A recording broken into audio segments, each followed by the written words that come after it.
Hello everyone, this is Brent. I'm taking you through my museum. We start out with a picture from the Berserk manga, one that I like a lot.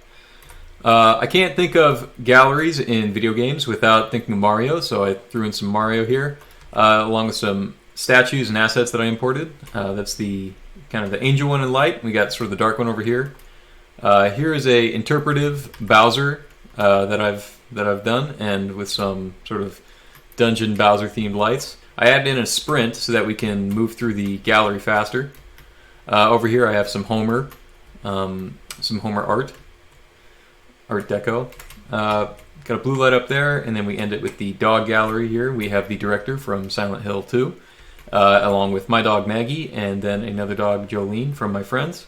And then we pull it back around. And I changed around some of the assets here just to kind of give each room a little bit of a different feel, sort of like these have wood back there. And that is it. Thank you very much.